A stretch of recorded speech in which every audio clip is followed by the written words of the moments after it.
merci, je te dis merci pour tous tes bienfaits. Je suis béni, mon âme est en paix. Oh Dieu, je te dis merci. Merci, merci, je te dis merci pour tous tes bienfaits, Seigneur, ce soir. Je suis béni, mon âme est en paix. Oh Dieu, je te dis merci. Merci, merci, je te dis merci pour tous tes bienfaits. Je suis béni, mon âme est en paix. Oh Dieu, je te dis merci. Et qu'elle peut dire merci, tous ensemble. Merci, merci, je te dis merci pour tous tes bienfaits. Dis-lui, je suis béni, je suis béni, mon âme est en paix. Oh Dieu, je te dis merci. Dis-lui merci, dis-lui merci. Merci, merci, je te dis merci pour tous tes bienfaits. Je suis béni, mon âme est en paix. Oh Dieu, je te dis merci. Dis-lui encore merci encore. Merci, merci, je te dis merci pour tous tes bienfaits. Dis Jéhovah, je suis béni, mon âme est en paix. Oh Dieu, je te dis merci pour ta bonté, pour ta vie. Merci, merci, je te dis merci pour tous tes bienfaits. Oh, oh, je suis béni, mon âme est en paix. Oh Dieu, je te dis merci. La Bible dit, même si ton cœur te condamne, Dieu est plus grand que ton cœur. Nous continuons à lui dire merci. Même si ton cœur te condamne, dis-lui merci. Dis-lui merci. Par la louange et l'adoration, tu peux toucher sa robe. Afin que le son cesse. Afin que Jésus donne vie à ta vie ce soir. Dis-lui merci. Déclare, prophétise que tu es béni. Dis ce soir, oui, je suis béni. Même si tu as passé une journée désagréable. Oui, il n'est pas trop tard. Déclare ce soir que tu es béni. Oui, pendant que tu chantes la paix de Dieu gagne ton cœur. Dis-lui que tu es béni. Que ton âme est en paix. Dis-lui que, Seigneur, oui, déclare que tu es béni. Que ton âme est en paix pour tous tes bienfaits. Jéhovah, je suis béni. Mon âme est en paix. Oh Dieu, je te dis merci. Je te dis merci, Seigneur. Est-ce que quelqu'un peut lui dire merci? Dieu dit merci parce que la parole de Dieu déclare que toutes choses concourent au bien de ceux qui aiment Dieu. Toutes choses, bonnes ou mauvaises, concourt au bien de ceux qui aiment Dieu. Tu aimes ton Dieu, dis-lui merci pour tes bienfaits. Dis-lui merci pour ses bienfaits. Déclare, prophétise que tu es béni. Même si tes pensées te disent le contraire. Mais déclare que tu es béni. Déclare que tu es béni. Déclare que tu es béni. Oh, alléluia. Oh, alléluia. Oh. Nous déclarons ce soir que nous sommes bénis. Nous déclarons ce soir que nous sommes bénis. Nous pouvons rentrer dans le lieu très saint. Nous pouvons prononcer le nom de Yoshua Meshiach, le nom de Jésus. Oh, nous sommes bénis. Oh, je suis béni. Oh, je déclare que je suis béni. Oh, je déclare que je suis béni. Je vais exprimer mon désir. Celui de t'adorer, mon roi. Celui de t'adorer, Jéhovah. Je veux exprimer mon désir.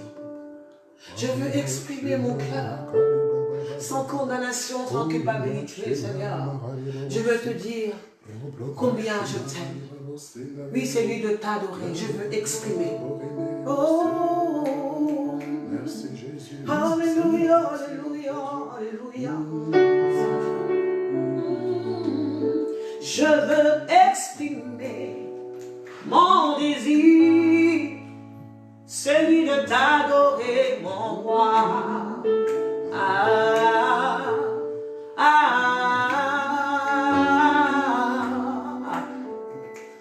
Je veux exprimer mon désir, celui de t'adorer, mon roi. Ah, ah. Oh, je veux exprimer mon désir.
Oh, il m'aime encore. Yeah, il m'aime encore. Jésus m'aime encore. Il est celui qui n'oublie pas ses enfants, il m'aime encore. Oui, il reçoit la consolation. Reçois sa consolation. Il t'aime encore, il t'aime encore, il t'aime encore. Oh mon Jésus. Oh mon Jésus m'aime encore. Oh mon Jésus m'aime encore. Rien n'est fini pour toi. Rien n'est fini pour moi. Oh, il m'aime encore. Il m'aime encore. Jéhovah, tu m'aimes encore. Je veux exprimer mon désir, celui de te chanter, mon roi. De marcher à ta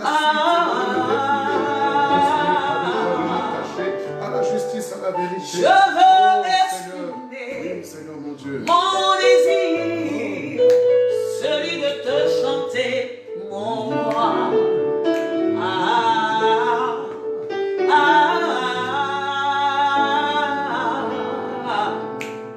Je veux exprimer mon désir, celui de t'acclamer, mon roi.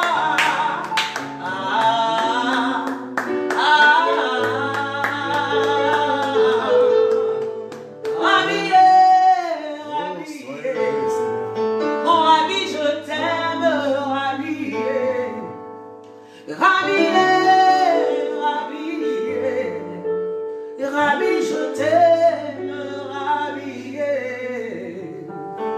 Alléluia. Alléluia.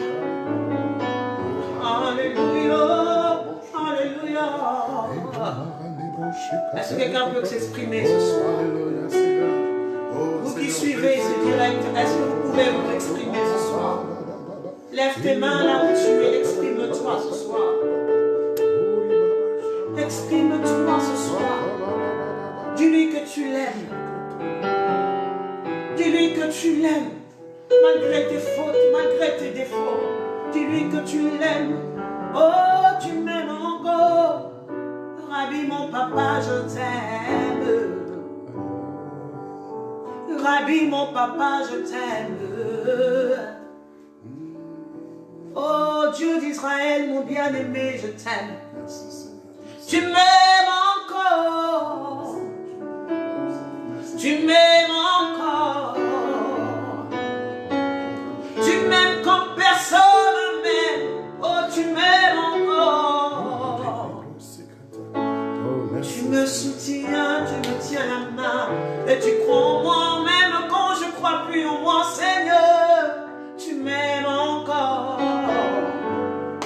Dis-lui merci pour son amour. Nous allons prendre ce chant qui dit ton amour, ta puissance, ta présence dans ma vie.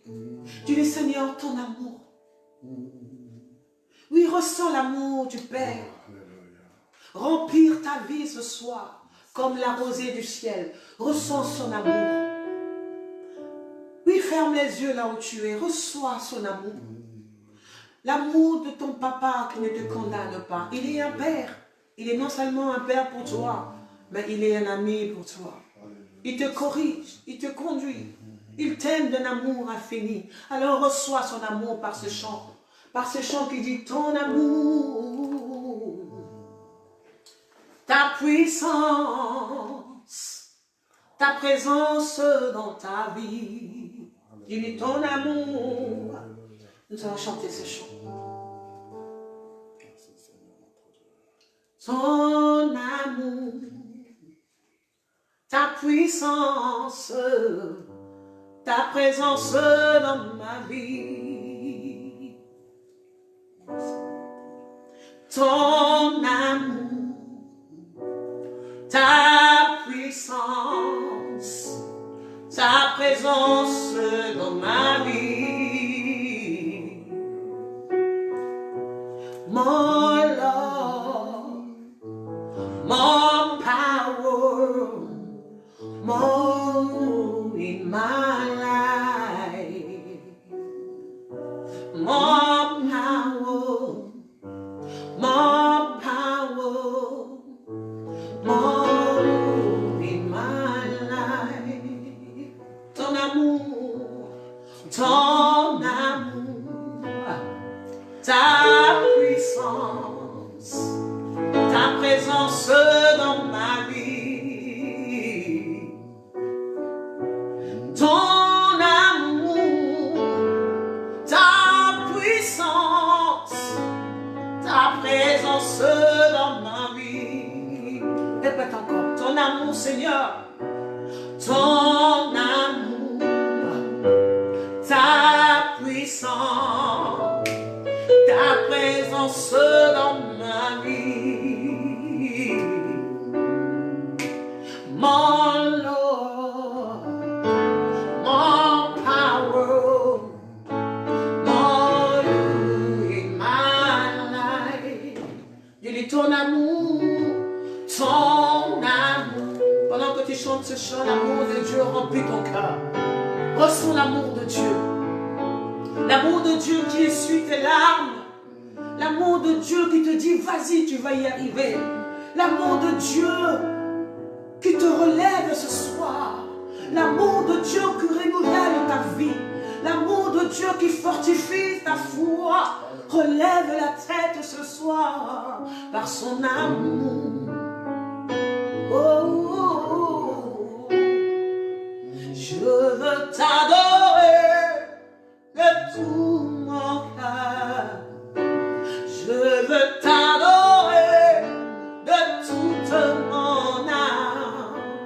Je veux t'adorer de toute ma force, car tu es mon Dieu. Tu es mon Dieu, car tu es mon Dieu. Tu es mon Dieu,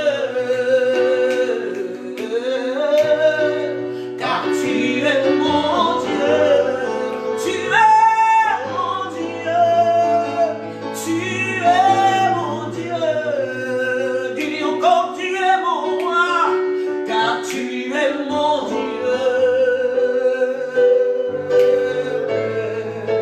Tu es mon Dieu. Déclare, déclare, déclare, déclare. Tu es mon Dieu, car tu es mon Dieu. Tu es mon Dieu, car tu es mon Dieu. Tu es mon Dieu, car tu es mon Dieu. You are my Lord. Tu es mon Dieu. Répète encore, répète encore. Car tu es mon Dieu. You are my Lord. Tu es mon Dieu. Nous prions ce soir par le son de l'instrument. Est-ce que quelqu'un peut prier ce soir? Est-ce que quelqu'un peut prier ce soir? You are my Lord. You are my God. You are my Lord. You are my Lord. Tu es mon Dieu. Yahweh, Yahweh. Oh, tu es mon Dieu. Est-ce que quelqu'un peut prier ce soir? Est-ce que quelqu'un peut prier ce soir? Tu es mon Dieu. Jéhovah, tu es mon Dieu. Je relève la tête ce soir. Je suis une âme ce soir. Parce que le Dieu d'Israël, le Dieu de l'univers est mon Dieu. Le Dieu d'Israël d'Israël est mon Dieu. Alléluia, tu es le Dieu vivant. Le Dieu qui tient le monde entier est mon Dieu. Oh, je suis béni. Oh my God. Oh my God.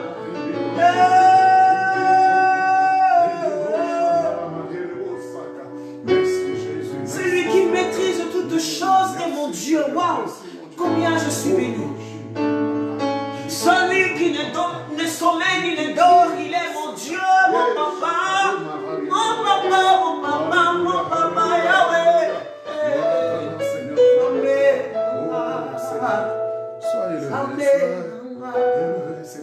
Ton amour dans nos vies, Seigneur, ce soir. Ton amour ôte la culpabilité. Ton amour ôte la tristesse. Ton amour nous rend forts. Oui, nous pouvons voir plus loin, Seigneur. Nous pouvons espérer notre lendemain. Par ton amour, Seigneur. Ton amour, ton amour, ton amour, ton amour.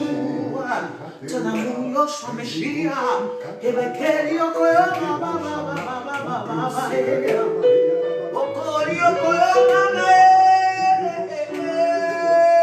My God, my God, my God. Ebekel Yokoyo, Baba, Baba, Ebekel Yokoyo, Mama, Mama, Mama, Mama, Mama. Ebekel Yokoyo, Baba, et me querio por mamá,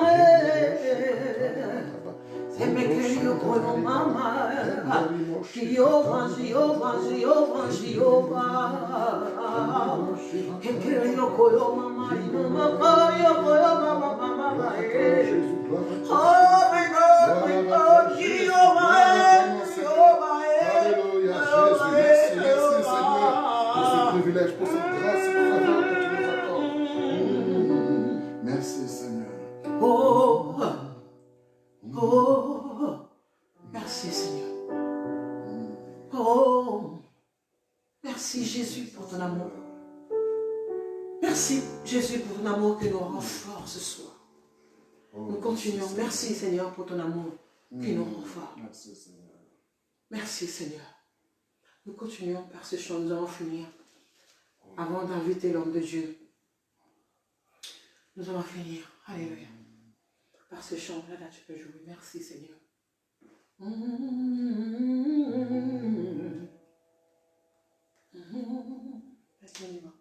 Merci Jésus. Merci Jésus. Alléluia.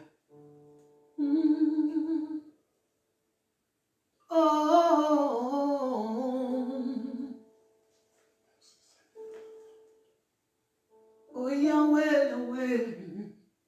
Oh Yahweh, Yahweh. Tu peux jouer, Jana, on va continuer.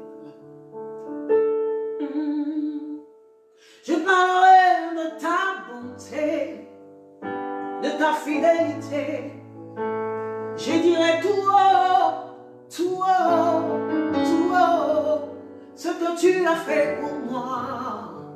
Je proclamerai la gloire de ton nom.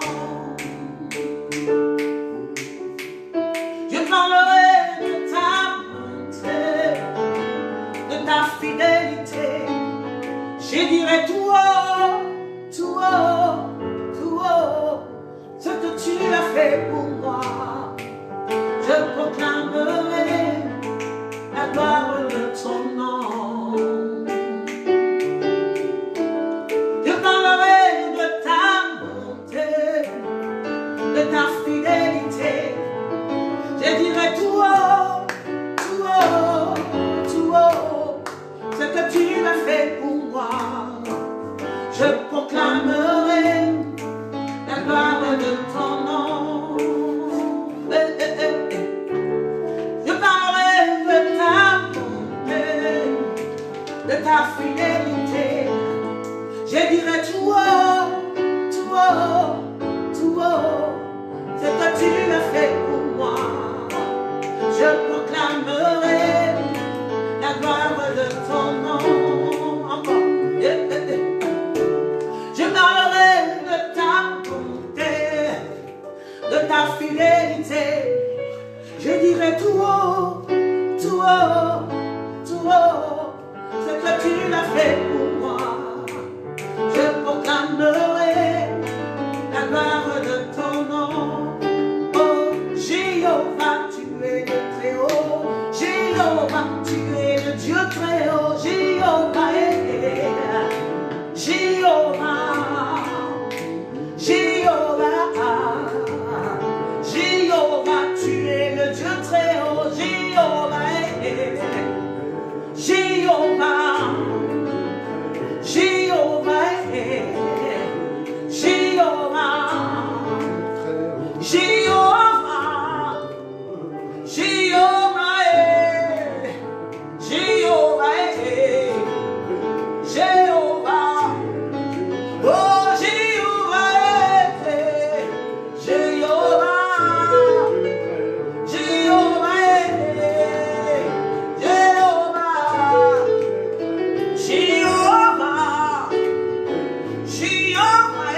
Dieu, l'apôtre William.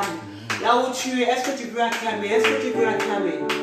Le Dieu très haut, le Dieu très élevé. Alléluia. Merci Seigneur, merci notre Dieu.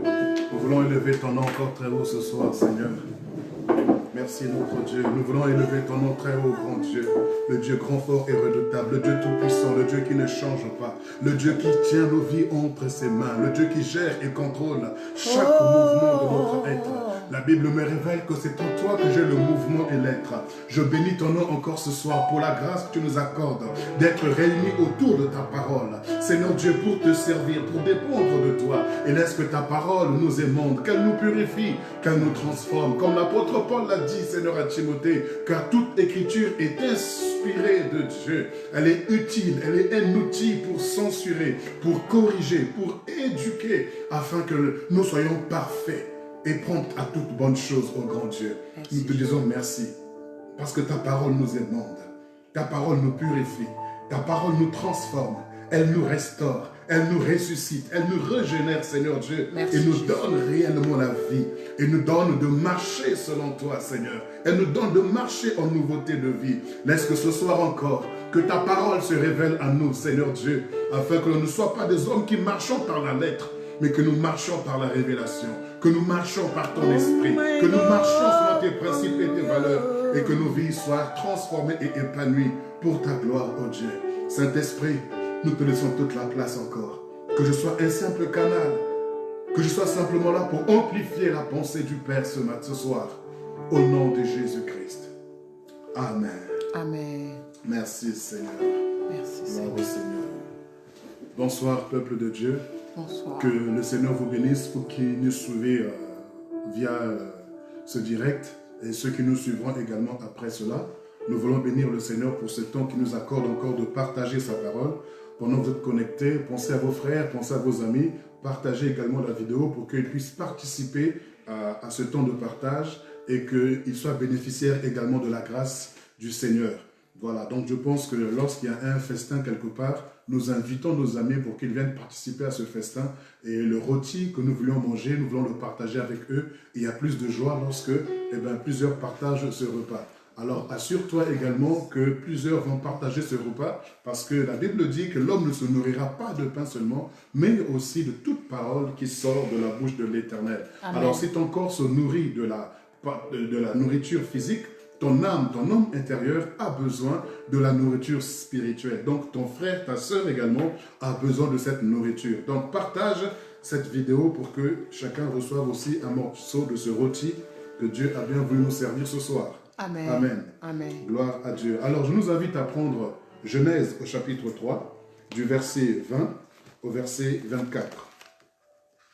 Genèse chapitre 3, du verset 20 au verset 24. J'aimerais simplement partager une pensée avec vous ce soir de la part de Dieu.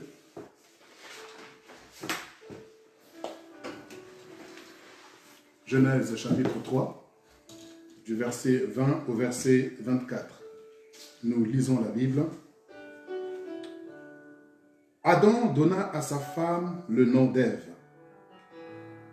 car elle a été la mère de tous les vivants. Verset 21. L'Éternel Dieu fit à Adam et à sa femme des habits de peau, et ils les ont revêtis. L'Éternel Dieu dit, voici l'homme est devenu comme l'un de nous pour la connaissance du bien et du mal. Amen. Empêchons-le maintenant d'avancer sa main, de prendre de l'arbre de vie, d'en manger et de vivre éternellement. Et l'Éternel Dieu le chassa du jardin d'Éden, pour qu'il cultivât la terre d'où il avait été pris. C'est ainsi qu'il chassa Adam et il mit à l'orient du jardin d'Éden les chérubins qui agitent une épée flamboyante pour garder le chemin de l'arbre de vie. Amen. Amen. Amen. Que le Seigneur bénisse sa parole et nous enseigne ce soir au nom de Jésus-Christ de Nazareth. Amen. Alors, j'aimerais partager avec vous cette pensée de la part du Seigneur dans Genèse 3 que nous venons de lire. Vous savez, souvent nous avons l'impression que lorsqu'on lit ce passage, on a l'impression que Dieu a puni l'homme en faisant tout ce qu'on vient de voir. On a l'impression que Dieu a rejeté totalement l'homme Dieu a abandonné totalement l'homme. On a l'impression que Dieu n'a plus rien à faire avec l'homme. Il a livré l'homme à lui-même et Dieu est resté dans le ciel faire ce qu'il avait à faire. Lorsqu'on lit ce passage, en vérité, on comprend parfaitement que Dieu n'a pas abandonné l'homme. Alors, c'est le thème que je voudrais développer avec vous ce soir. Non, l'Éternel n'a pas rejeté l'homme. Oh my God. Non, l'Éternel n'a pas rejeté l'homme. Non, l'Éternel n'a pas abandonné l'homme. Merci, C'est notre Jésus. thème que nous voulons développer ce soir. Non, l'Éternel n'a pas rejeté l'homme. Parce que par ce passage, nous voyons bien au contraire le plan du salut pour l'homme au travers de ces quelques versets que nous venons de lire ensemble. On vient déjà, juste avant ce passage que nous venons de lire, dans Genèse au chapitre 3, nous voyons comment est-ce que Dieu est en train de, entre guillemets, d'attribuer à chacun les conséquences de ses actes. Par rapport au serpent, il lui dira, tu mangeras la poussière du sol et tu vas ramper au sol. Et ensuite, il va dire à la femme, puisque c'est ainsi que tes désirs se porteront vers l'homme, et donc tu accoucheras avec des douleurs. Et arrivé autour de l'homme, il va se tourner vers la terre pour maudire la terre et non pas l'homme. Pour lui dire que tu mangeras, tu mangeras à la sueur de ton front. Et donc, la terre te produira des épines et des ronces. Et donc, après avoir déclaré toutes ces paroles, juste après ces sentences, entre guillemets, le verset 20 nous dit « Adam donna à sa femme le nom d'Ève, car elle a été la mère de tous les vivants. » Amen. Alors déjà, nous voyons premièrement que malgré que Adam ait dit « C'est la femme que tu as mis à mes côtés, c'est la femme que tu as mis à mes côtés qui m'a induit en erreur », mais là, on voit que Adam n'a pas divorcé d'avec Ève. Donc, déjà, dès le commencement, il n'y a pas de divorce. Adam a pris sa femme et il va lui donner le nom de Ève parce qu'elle va être la femme qui va porter tous les êtres vivants. Non, l'Éternel n'a pas rejeté l'homme. Donc, nous voyons déjà qu'il n'y a pas eu de divorce, il n'y a pas eu de séparation. Le diable n'a pas réussi à détruire le couple. Le diable n'a pas réussi à détruire ou à diviser le couple. Je prie que les couples qui passent par des moments de troubles ou de turbulences ou des moments de difficultés, que le Seigneur, Dieu Tout-Puissant, vous restaure, que le Seigneur vous console, que le Seigneur se révèle davantage à vous pour apaiser le cœur, apaiser les tensions, que le Seigneur se révèle à un Joseph qui voulait secrètement, discrètement se séparer de Marie parce qu'elle avait eu la grossesse par la vertu du Saint-Esprit et l'ange est venu vers Joseph pour lui dire ne fais pas ce que tu veux faire. Je prie que le même ange que Dieu a envoyé vers Joseph, qu'il l'envoie également vers un homme qui voudrait se séparer de sa femme, qui voudrait divorcer avec sa femme, qui voudrait s'éloigner ou écarter sa femme. Je prie de tout cœur que le Seigneur également visite également une femme qui est déçue, qui est abattue, qui est découragée, afin que le Seigneur restaure le couple comme il a fait dans le jardin. Il n'y a pas eu de divorce, il n'y a pas eu de séparation entre Adam et Ève. Au verset 21, et vous savez, entre le temps où Dieu a prononcé les sentences et les différents versets que nous venons de lire, nous allons lire, frères et sœurs, je crois qu'il y a eu un temps qui s'est écoulé. L'homme n'a pas vite été mis dehors, mais il est resté dans le jardin et après que Dieu ait prononcé ces sentences, la Bible dit que l'homme donc va prendre sa femme, lui donner le nom de Ève. Au verset 21, on nous dit, l'Éternel Dieu, donc, fit à Adam et à sa femme des habits de peau. Et ils les ont revêtis. Donc nous voyons déjà le plan du rachat du Seigneur. Parce que pour faire des vêtements de peau, des peaux des animaux, il fallait donc tuer l'animal.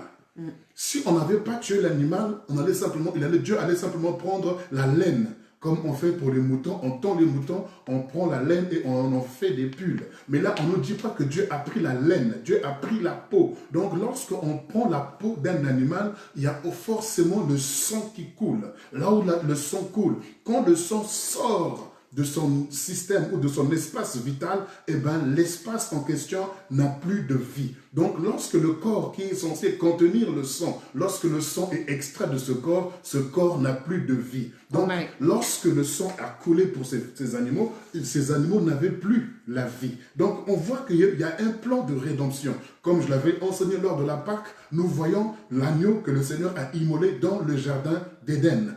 Parce qu'en vérité, l'agneau a été déjà immolé avant la fondation du monde. Mais maintenant sur la terre, puisque Romains chapitre 5 nous dit que Christ devait venir au temps marqué. Donc avant le temps marqué, Dieu est en train de préfigurer la crucifixion de Christ. Dieu est en train d'exprimer, de symboliser par des images la crucifixion de Christ. Et dans le jardin d'Éden, ici, nous voyons l'agneau qui a été immolé. Et on va prendre donc la peau pour en faire des vêtements et Dieu va revêtir donc l'homme, donc Adam et Ève de ces vêtements. Donc cela révèle que Dieu n'a pas rejeté l'homme, Dieu n'a pas abandonné l'homme. Dieu est en train de chercher un plan, non pas chercher, Dieu est en train de mettre en place, il est même déjà en train d'amorcer le plan de rédemption pour l'homme. Alléluia. Et au verset 22, on nous dit, l'Éternel Dieu dit, voici l'homme est devenu. Oh Seigneur, voici l'homme est devenu. Quand on parle de devenir, c'est qu'il y a un changement, il y a une métamorphose, il y a un état initial et un état final. Et Dieu dit ici que l'homme, voici l'homme est devenu. Qu'est-ce qu'il est devenu aujourd'hui l'homme? L'homme est devenu mercenaire, l'homme est devenu escroc, l'homme est devenu menteur, l'homme est devenu tout ce qu'on peut dire qu'il est devenu. Mais alors qu'à l'état originel, la Bible nous dit que Dieu, Genèse 1, verset 26, Dieu dit, faisons l'homme à notre image et à notre ressemblance pour qu'il domine. La création était donc sous le contrôle de l'homme. Donc l'homme était un chef, l'homme est un patron, l'homme est à l'image de Dieu, l'homme est à la ressemblance de Dieu. Lorsque on voit l'homme dans le jardin, on voit automatiquement Dieu. L'image est aujourd'hui ce qu'on appelle une photo. Parce que lorsqu'on va dans les différentes mairies, dans tous les pays du monde, même souvent dans les aéroports, surtout en Afrique, j'ai vu cela, dans l'aéroport, on voit la photo du président de la nation. Et ici, en Europe, nous voyons la photo du président de la République dans chaque institution. Donc, à la mairie, par-ci, par-là, nous voyons la photo. Donc, lorsqu'on voit la photo, automatiquement, on voit M. Macron, le président de la République.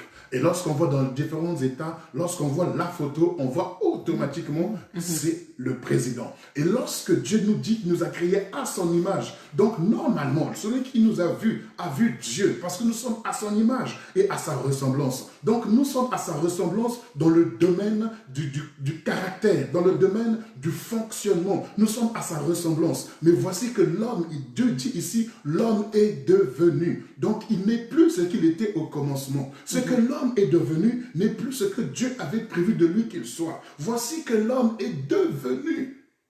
Oh my God. Oh, qu'est-ce que tu es devenu, homme? Qu'est-ce que tu es devenu? Et regardez comment le Seigneur est en train de parler.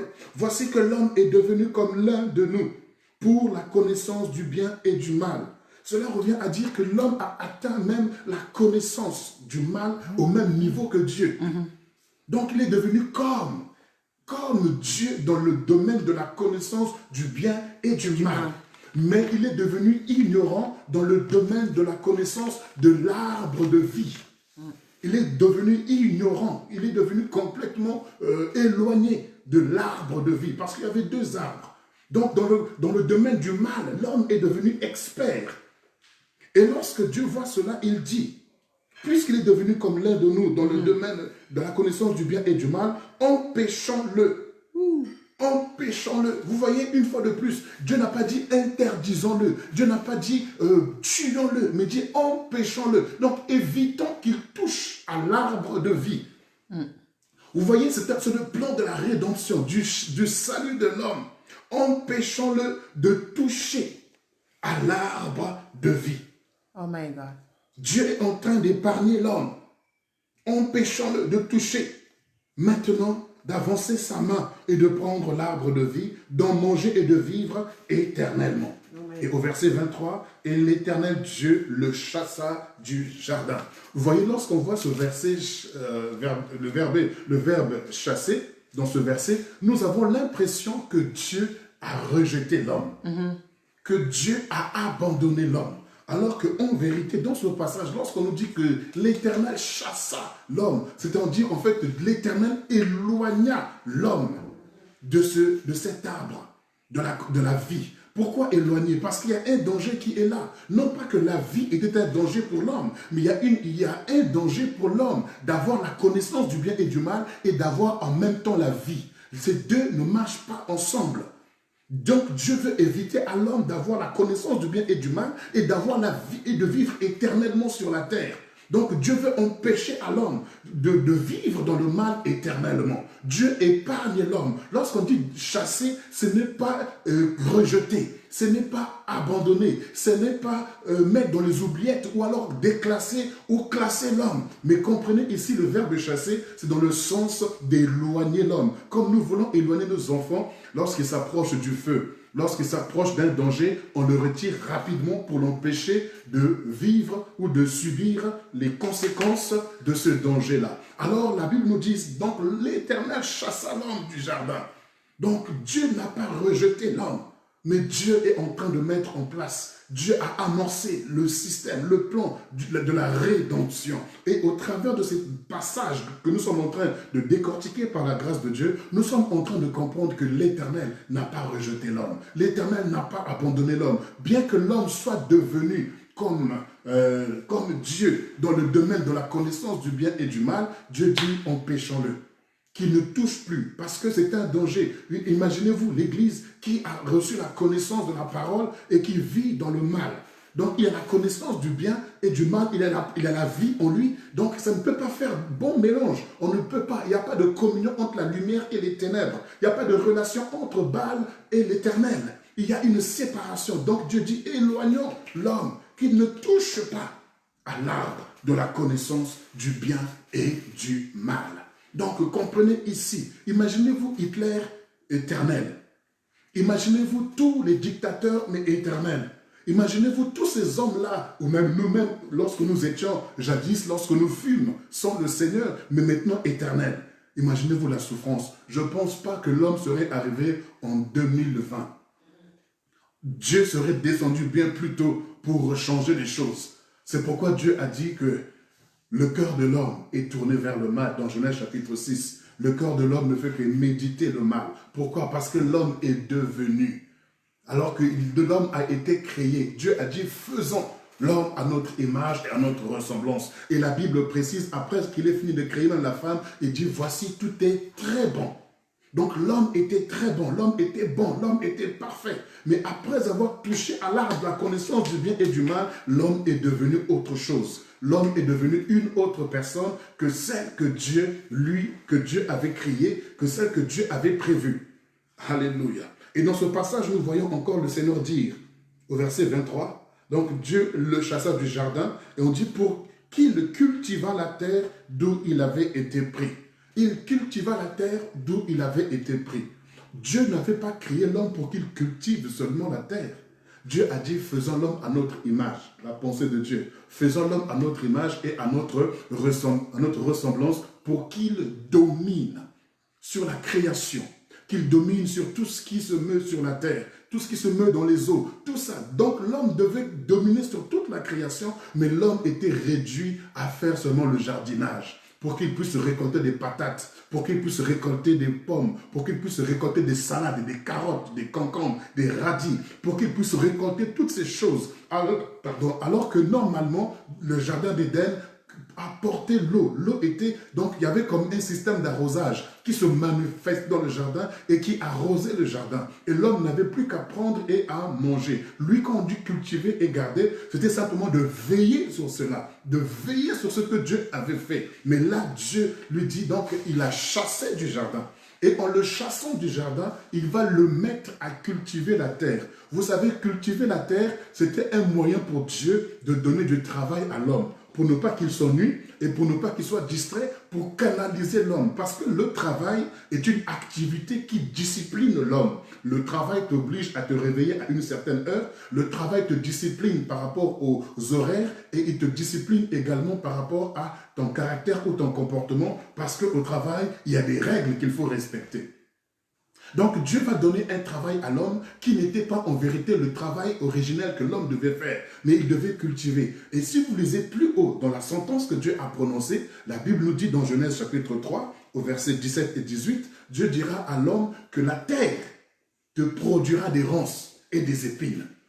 Donc il doit cultiver, mais la terre elle est maudite, mais il doit cultiver cette terre qui est maudite et qui va lui donner quoi? Des ronces et des épines. Vous comprenez que c'était un travail vraiment difficile. Il y a des gens qui font des travaux difficiles, mais ce n'est pas forcément ce que Dieu avait prévu pour l'homme. Parce que Dieu avait prévu pour l'homme de veiller, de cultiver et de veiller, de pouvoir dominer, d'être un gérant, d'être un boss, d'être un responsable. Je ne dis pas que ceux qui font des travaux, je ne sais comment, c'est mauvais. Ce n'est pas ce que je suis en train de dire. Je parle ici de cultiver pour comprendre dans quel état l'homme se retrouve. Étant devenu ce qu'il n'était pas, Dieu l'occupe dans un travail. Dieu lui donne un travail en entendant qu'il puisse retrouver sa position, qu'il retrouve son identité. Et le verset 24, la Bible dit, c'est ainsi qu'il chassa Adam. C'est comme une conclusion que Dieu est en train de donner. C'est ainsi qu'il chassa Adam. Et il mit à l'orient du jardin d'Éden les chérubins. Oh my God. Il mit à l'orient du jardin d'Éden les chérubins qui agitent une épée flamboyante pour garder le chemin de l'arbre de vie. Vous savez, dans la Bible, lorsqu'on parle de l'orient, l'orient, ce n'est pas forcément une direction par rapport aux points cardinaux. Mais lorsqu'on parle de l'Orient, c'est l'image de la recherche de la sagesse. C'est l'image de rechercher Dieu. C'est l'image du désert où on va chercher la présence de Dieu. Oh Lorsqu'on dit l'Orient, regardez bien, on nous parle des mages qui sont venus de l'Orient. Les mages qui étaient donc des scientifiques, qui étaient là pour observer les astres, pour observer et calculer ou gérer le temps. L'Orient, à chaque fois qu'on parle de l'Orient dans la Bible, comprenez bien, et même jusqu'aujourd'hui à Jérusalem, c'est le mur oriental qui est resté. Donc c'est l'image de chercher Dieu, l'image de la crainte de Dieu, de retourner vers le Seigneur, encore mieux l'image de la conversion. Parce que c'est là où nous nous tournons pour rechercher la face de Dieu, pour chercher la présence de Dieu. Alors la Bible nous dit que Dieu va mettre à l'orient du jardin d'Éden, donc 2 chérubins. Et ça, c'est l'image déjà du sanctuaire. Le sanctuaire, c'est un lieu saint, un lieu mis à part, un lieu séparé du mal. Donc Dieu commence déjà la notion du sanctuaire depuis Genèse, le chapitre 3, le verset 24. À l'orient, il va mettre dans le jardin 2 chérubins qui vont protéger cet arbre-là de la vie, l'arbre de vie. Pourquoi? Parce que l'homme avait reçu la connaissance du bien et du mal. C'est pour cela, frères et sœurs, c'est bien d'avoir la connaissance, mais c'est mieux d'avoir la révélation. Oh, yes. Il nous faut la connaissance, il nous faut surtout la révélation. Et c'est ainsi, l'homme avait la connaissance du bien et du mal, mais il n'avait plus la révélation de la vie. Il n'avait plus la révélation de la présence de Dieu. Il n'avait plus cette révélation parce que Dieu l'a éloigné pour l'épargner. Dieu l'a éloigné pour l'empêcher de vivre le mal, pour l'empêcher de mélanger, pour l'empêcher le pire, pour l'empêcher sa destruction, pour empêcher son échec, pour empêcher que le diable l'utilise par rapport au domaine de la connaissance du bien et du mal. Dieu le sépare, Dieu l'éloigne. Mais lorsqu'on parle du verbe chasser, ne vous mettez pas dans la tête que c'est dans la notion de s'éloigner, ou du moins de la notion de se débarrasser carrément de l'homme, ou de classer l'homme. Non, l'Éternel n'a pas rejeté l'homme. Et donc, regardez ici, la Bible nous dit que l'Éternel le chassa du jardin. Or, dans Genèse chapitre 2, on nous dit que l'Éternel plaça l'homme dans le jardin. Donc Dieu l'a placé là. Mais comme l'homme a mangé de ce fruit, Dieu va le déplacer. Donc Dieu va l'écarter. Dieu va l'éloigner du lieu où il l'avait placé. et il va mettre des chérubins pour protéger le chemin qui conduit vers l'arbre de vie. Et donc ça c'est la notion du sanctuaire pour préserver, garder la pureté, la sainteté de Dieu, la gloire de Dieu. Oh my God. C'est comme cela également que Dieu, lorsque Dieu a créé l'homme, avant que l'homme ne soit créé, Dieu va créer un espace vital, un environnement pour l'homme. Alors qu'il y avait l'Éden. Mais la Bible nous dit que Dieu va faire un jardin en Éden. Donc imaginez-vous qu'il y a une forêt, une brousse, et dans cette forêt-là, Dieu va créer un espace vital qu'on appelle jardin. Et Dieu va prendre l'homme et le placer dans le jardin. Maintenant que l'homme a quitté le jardin, l'homme n'a plus un espace vital approprié pour son épanouissement. Parce que dans l'espace vital se trouve tout ce dont l'homme a besoin pour son épanouissement. Dans l'espace vital, l'homme trouve tout ce dont il a besoin pour sa croissance. Dans l'espace vital, l'homme trouve tout ce dont il a besoin pour accomplir sa destinée, pour accomplir ce pourquoi il est venu sur la terre. Mais lorsque tu t'éloignes de ton espace vital, tu te retrouves dans la forêt, tu te retrouves dans la jungle, tu te retrouves hors de la vie. Oh my God. Et c'est ainsi que l'homme, en le chassant du jardin, en l'éloignant du jardin, il met des chérubins pour protéger cette voie, pour protéger ce lieu où se trouvait l'arbre. Donc l'homme est livré à lui-même en train de vivre dans la brousse. Et alors Dieu va donner cette image à l'homme de l'espace vital, de l'environnement dans lequel il doit être, en donnant à Adam, du moins à Noé, de construire l'arche. Dieu dira à Noé, bâtis l'arche. Et il va construire l'arche. Et il va inviter les hommes à rentrer dans l'arche. Mais les hommes n'ont pas écouté la voix de Noé. Dieu va dire, venez dans l'arche parce que je veux purifier la terre. Parce que je veux nettoyer la terre. Parce que la terre est remplie de péché. La terre est remplie d'iniquité. La terre est livrée vraiment au mal. Mais revenez dans votre espace vital. Revenez dans l'environnement que j'ai préparé, que j'ai prévu pour vous épargner de la colère à venir, pour vous épargner de la souffrance ou du nettoyage à venir. Mais la Bible nous dit que les hommes au temps de Noé, ils fêtaient, ils se mariaient, ils faisaient tout ce qu'ils avaient à faire. Ils prenaient même Noé pour un fou. Mais lorsque le déluge est arrivé, la Bible nous dit que dans l'arche, il n'y avait que 8 personnes qui avaient été sauvées. Et le Seigneur continue avec la notion de l'espace vital. Avec Abraham. Abraham, Dieu lui dit, quitte ta patrie, quitte ton pays, quitte là où tu es. Je te montrerai un pays où tu dois demeurer. C'est là où tu vas habiter avec tes descendants. Et lorsqu'il arrive là, Abraham, il a tâtonné par ces par-là. Nous connaissons l'histoire d'Abraham. Ça n'a pas été facile. Et alors le Seigneur se révèle à Isaac. Et ensuite à Jacob.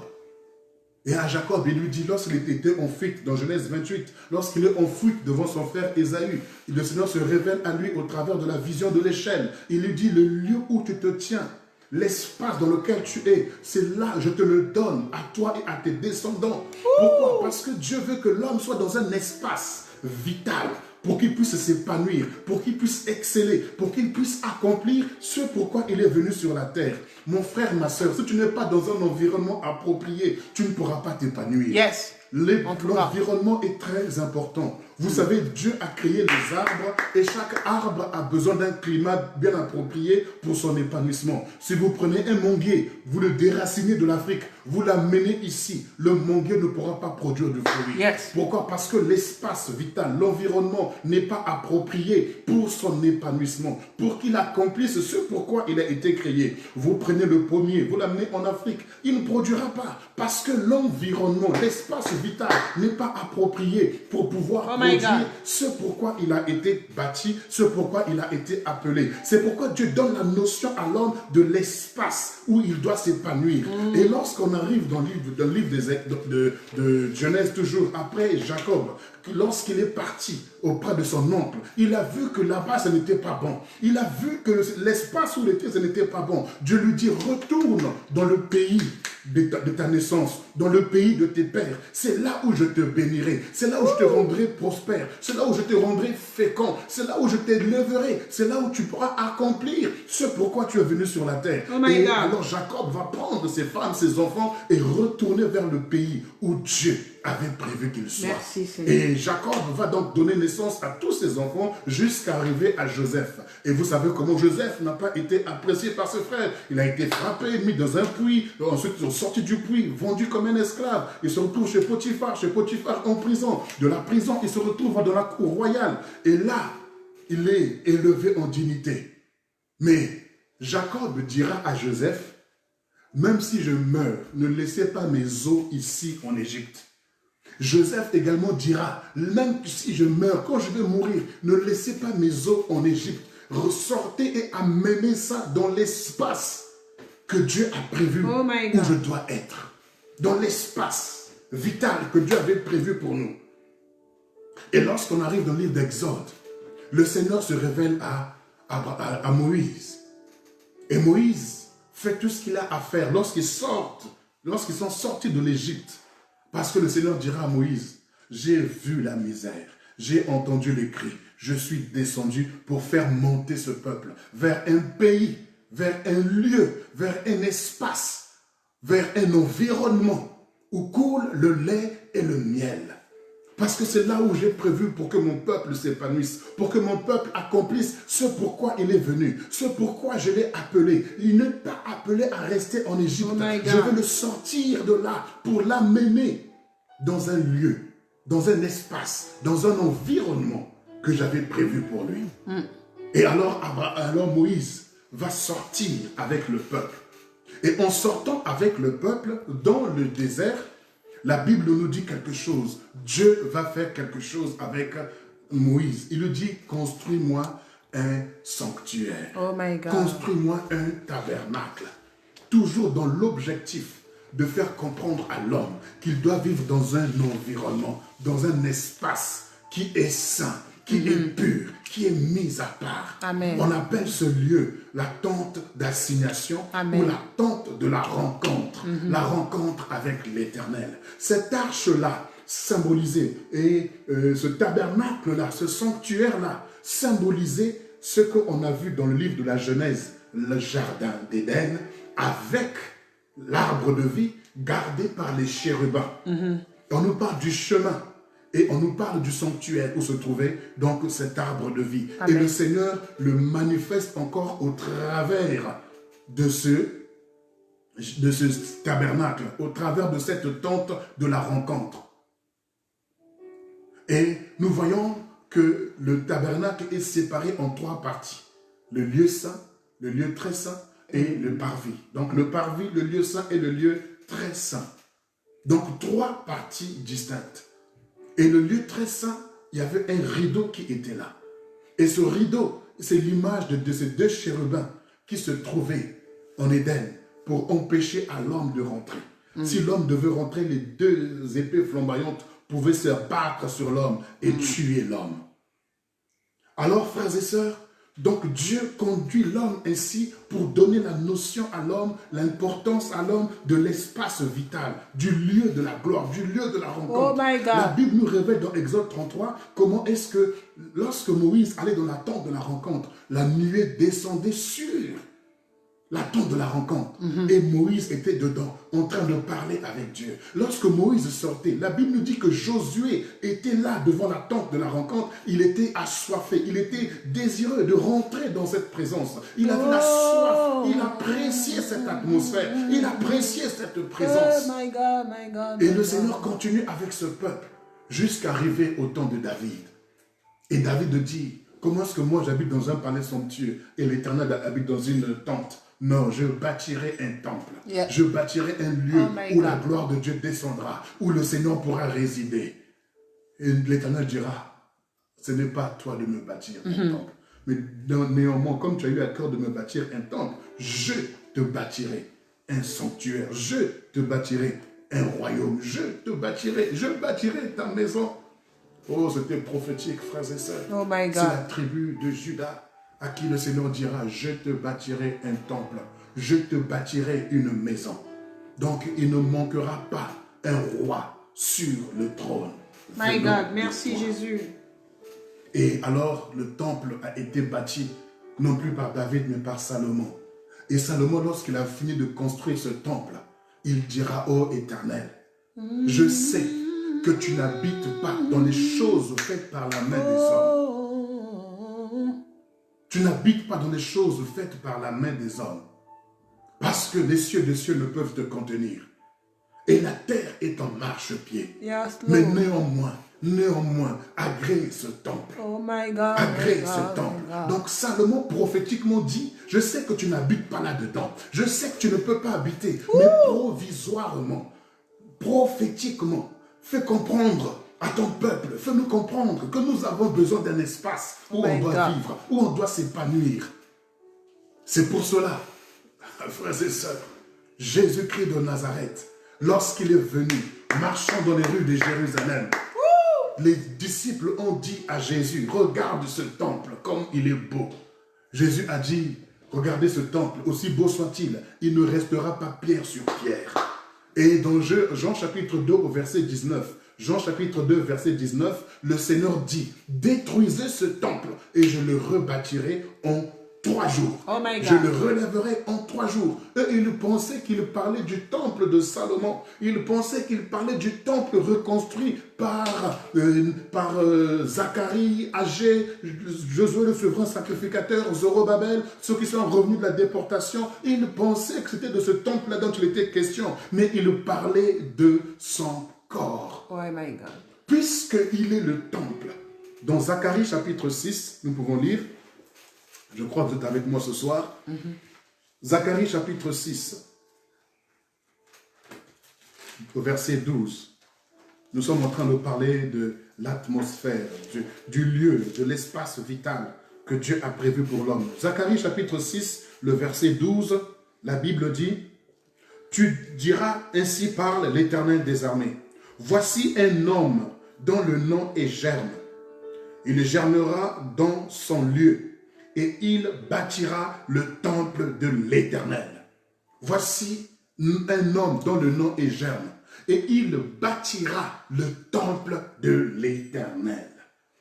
Donc ce temple-là, c'est Jésus-Christ lui-même. Oh my God. Donc on comprend le jardin d'Éden. Ce n'était pas un lieu géographique, mais c'était un espace, un environnement approprié. Donc, prophétiquement, le jardin, ce n'était pas un lieu, mais c'était une personne. Wow. L'arche, ce n'était pas simplement un morceau de bois, mais c'était également une personne. Oh my God. La tente d'assignation, c'était pour préfigurer non pas un lieu, mais une personne. Le temple de Salomon, le temple de Jérusalem n'était pas un lieu, mais c'était une préfiguration d'une personne.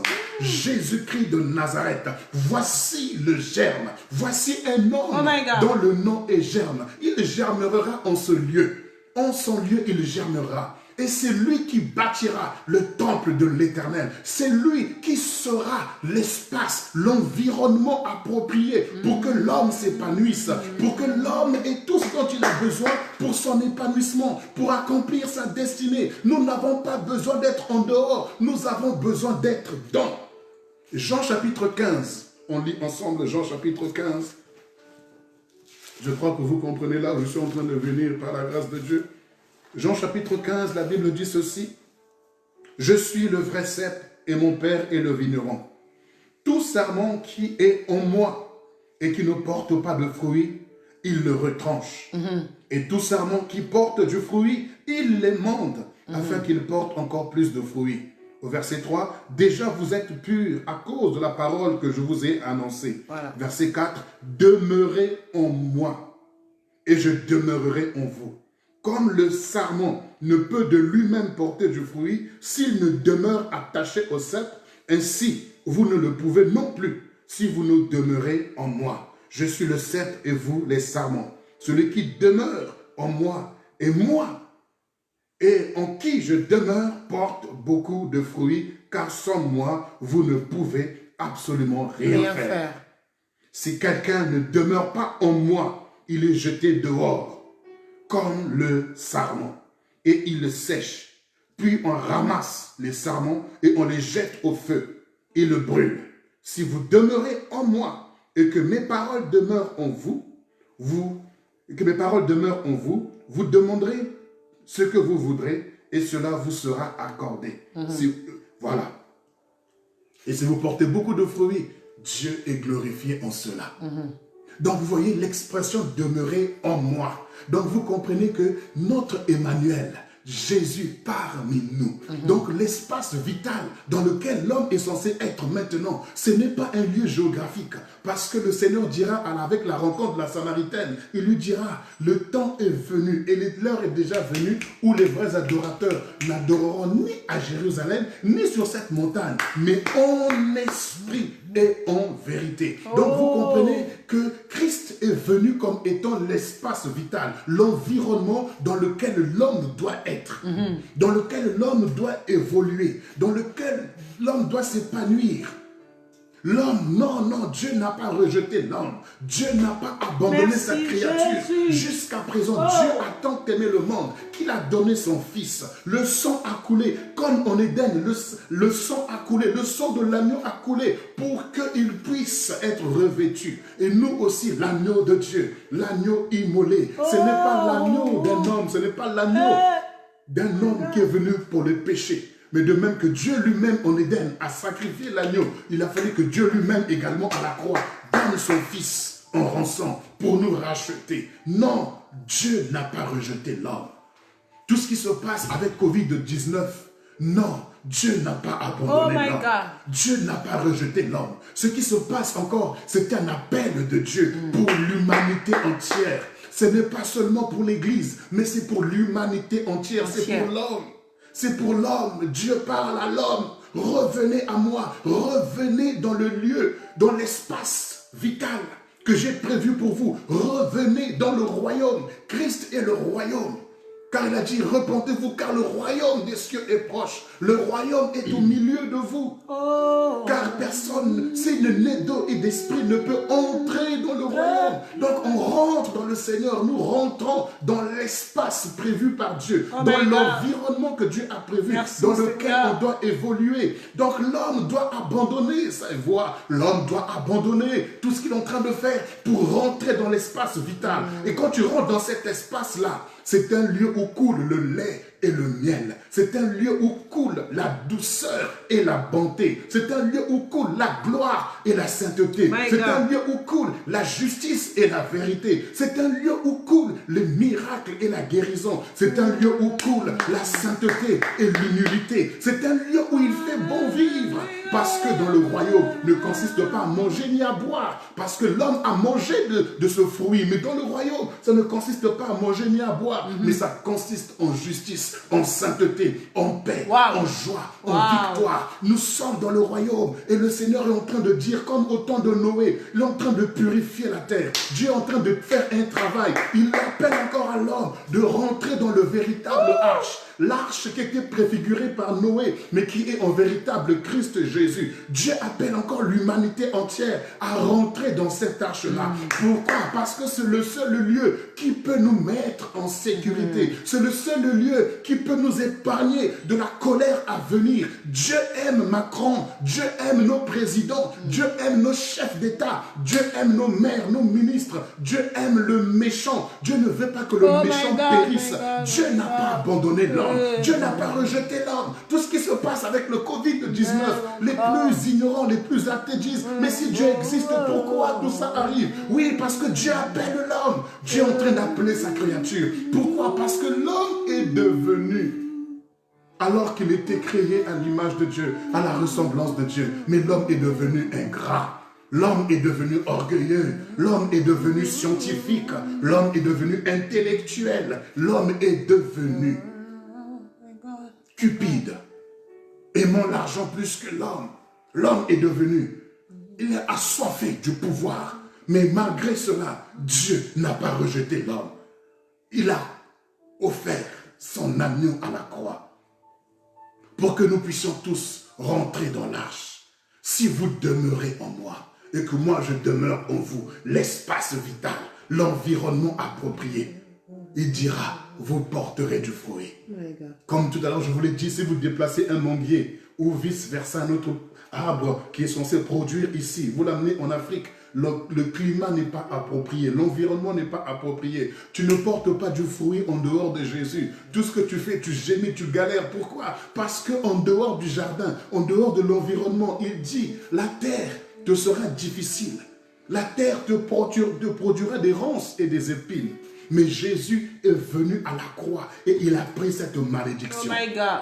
La terre qui devait produire des ronces et des épines, il a pris ces ronces et ces épines-là, il en a fait une couronne. Merci, et il a porté Jésus. à la croix. Merci, il a porté Jésus. une couronne d'épines pour que la terre te soit favorable, Merci, pour que la Jésus. terre te soit bénie, pour que la terre ne soit plus un fardeau pour toi, pour que la terre ne soit plus une source de malédiction, pour que la terre soit un lieu d'épanouissement pour toi. Christ est venu, il a pris la douleur. Il a pris nos souffrances. Il a pris nos péchés. Merci, Non, Jésus. l'Éternel n'a pas rejeté l'homme. Tout ce que vous voyez, j'aime bien l'apôtre Pierre qui dit dans 2 Pierre chapitre 3, notez simplement les références, vous lirez chez vous, même après ce direct. 2 Pierre au chapitre 3, le verset 9.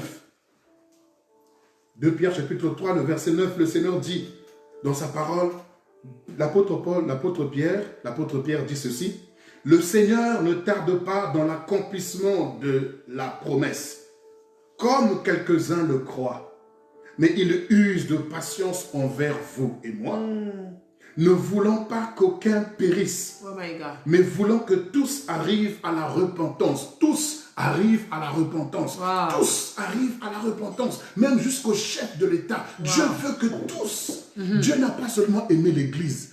On n'a jamais dit Dieu a tant aimé l'Église. Non, on dit Dieu a tant aimé le monde qu'il a donné son Fils. Le monde, c'est qui? Le monde, c'est M. Macron. Le monde, c'est qui? C'est Donald Trump. Le monde, c'est qui? C'est tous ces hommes-là que nous connaissons, qui sont entre guillemets des profanes. Mais Dieu les aime. Dieu les my aime. God. Dieu nous aime. Dieu n'a pas abandonné l'homme. Dans toute cette tragédie que nous voyons, dans cette pandémie, Dieu est en train d'interpeller l'homme. Qu'est-ce qui fait peur à l'homme si ce n'est la mort? Qu'est-ce qui peut secouer l'homme si ce n'est la mort? Vous savez, lorsqu'il y a de la guerre, on peut, entre guillemets, justifier les cadavres, justifier les morts. Lorsqu'il y a dans un pays quelconque, il y a une épidémie qui est en train de frapper, on peut l'expliquer. Mais là, une pandémie qui frappe les nations, une même maladie qui frappe toutes les nations, et tout le monde est en débandade. C'est un appel de Dieu. Un appel de Dieu à revenir dans l'environnement. Revenons dans l'environnement que Dieu a placé pour nous. Et Jésus. Que cela soit l'humanité, que cela soit l'Église, on doit revenir dans la présence. On doit revenir vers l'Orient, rechercher la présence de Dieu, rechercher la sagesse de Dieu, rechercher la crainte de Dieu, se détourner réellement de l'Est pour aller vers l'Orient, allant vers l'Éternel, retournant à l'Éternel, rentrant dans cet environnement qui n'est plus appelé Jardin d'Éden, mais qui est appelé aujourd'hui Emmanuel. Dieu au milieu de nous. C'est là où se trouve la gloire. Là où il est, c'est là où se trouve la paix. Là où il est, c'est là où est la liberté. Là où il est, c'est là où est la justice. Là où il est, c'est là où est la sainteté. Là où il est, c'est là où est la victoire.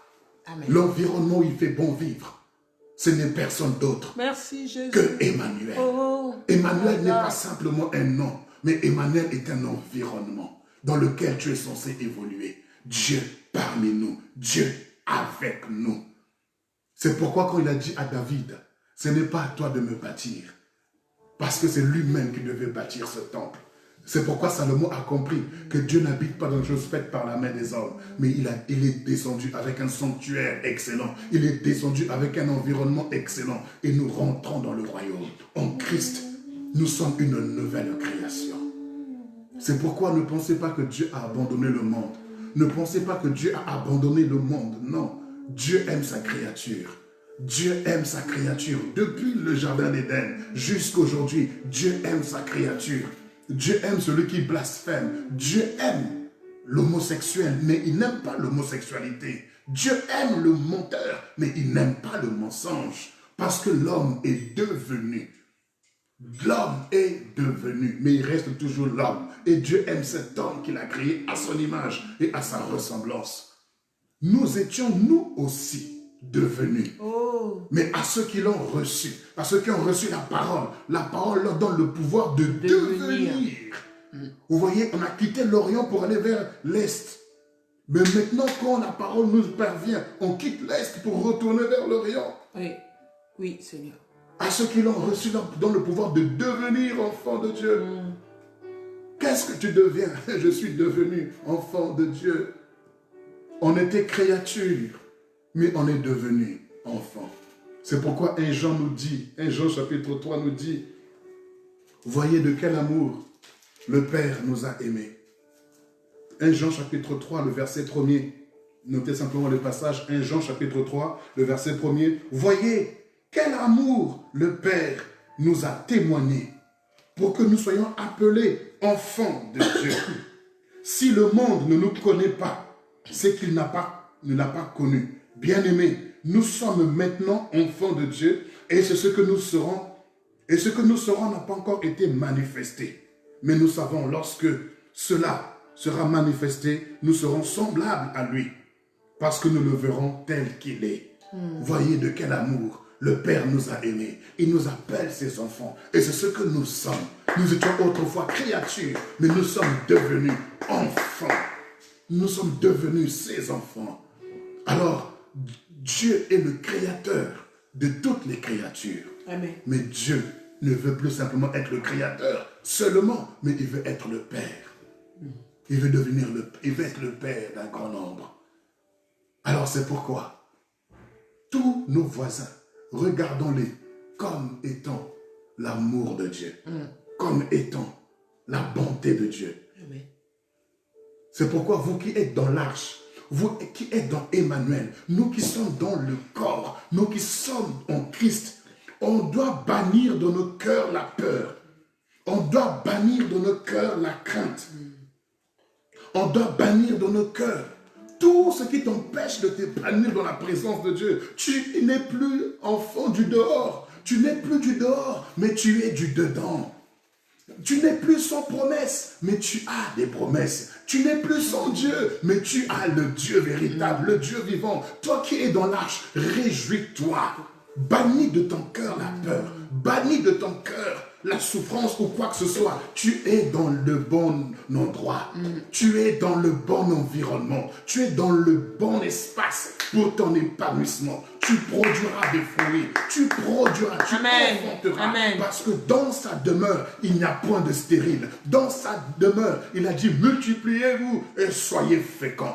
Sois fécond dans tes projets. Sois fécond dans ta vie de prière. Sois fécond dans ta méditation. Sois fécond dans ta croissance. Sois fécond dans ton couple. Sois fécond dans ta vie familiale. Amen. Sois fécond dans tout ce que tu entreprends. Parce que tu es dans le tu es au bon endroit. L'endroit que Dieu avait prévu pour Jacob et sa descendance. L'endroit que Dieu avait dit à Moïse, le lieu où coule le lait et le miel. Ce lieu est descendu du ciel. Il est venu et il est parmi nous. Il est Emmanuel. Et avec lui, nous ferons des exploits. Avec lui, nous marchons dans la justice. Avec Dieu, avec l'Éternel, à ma droite, je ne chancellerai point. Je réussirai certainement. J'aimerais vous encourager ce soir, Église. Vous qui êtes dans l'arche, vous qui êtes dans Emmanuel, bannissez de vos cœurs toute forme de peur, toute forme de crainte. Parce que l'amour bannit la crainte. Mais là où il y a la crainte, la Bible dit, c'est qu'il y a cela implique un châtiment.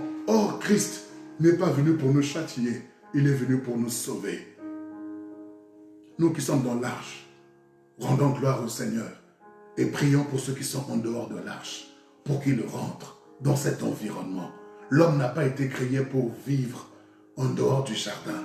Parce que lorsqu'il est en dehors du jardin, il est en train de cultiver une terre, un sol qui est maudit. Il est en train de cultiver une terre qui n'est pas celle qu'elle devait être. C'est pourquoi Dieu, après que l'arche soit fermée, il a fait venir le déluge. C'est comme ça aussi il y aura la fin du monde. Il va balayer toutes choses et il va créer une nouvelle terre et un nouveau ciel. Mais en entendant, on sera dans l'arche, on sera dans la gloire, On sera dans la présence de Dieu. On sera dans le véritable sanctuaire de Dieu. On sera dans le véritable temple de l'Éternel. L'adorant et le célébrant. Église du Seigneur, bannissez de vos cœurs la peur. L'Éternel nous a rachetés. Notre Dieu a jugé bon de nous donner son Fils. Ayez l'assurance, la conviction que nous sommes enfants de Dieu, que nous sommes fils et filles du Dieu vivant. Il nous a rachetés par son sang. C'est par ces paroles. J'aimerais vous inviter ce soir à incliner vos têtes et à remercier le Seigneur de la grâce qu'il nous a accordée de rentrer dans l'arche, de rentrer dans la présence du Père. Comme le Fils prodigue lorsqu'il a quitté son espace, son environnement vital. Il est allé, il a mangé la nourriture des porcs. Il se retrouvait à être un porcher. Il est devenu, lui qui était fils d'eux, il est devenu un porcher. Mais quand il s'est levé, dit, j'irai et je retournerai vers mon Père.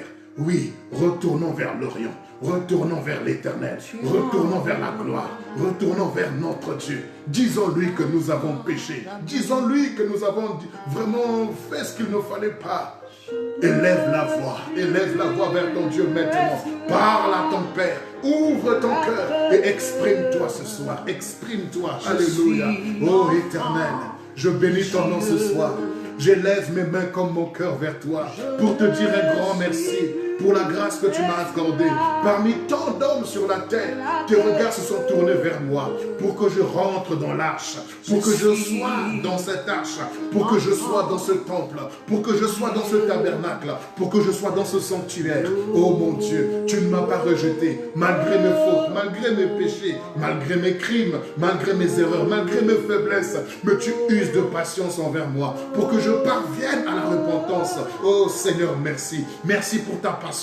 Merci pour ton amour. Merci pour ta bonté. Parce que tu n'as pas rejeté l'homme. Tu n'as pas rejeté l'humanité. Malgré tout ce qui se passe, Seigneur, tu n'as pas rejeté l'homme. Tu n'as pas abandonné ta créature. Tu aimes encore le monde. Tu aimes encore les nations. Tu aimes encore l'Europe. Tu aimes l'Afrique. Tu aimes l'Amérique. Tu aimes l'Océanie. Tu aimes l'Australie. Tu aimes l'Asie, Seigneur. Oh Éternel, quel que soit le nombre de morts que nous pouvons compter aujourd'hui, mais nous savons que ton amour, Seigneur Dieu, ton amour, oh Dieu, ton amour est présent sur cette terre, oh Dieu, comme Esaïe a vu, t'a vu assis sur le trône, et le pan de ta robe remplissait tout le temple, et la terre est pleine de ta gloire. Oh, la gloire de l'Éternel remplit, la gloire de l'Éternel, oh oui, remplit la terre.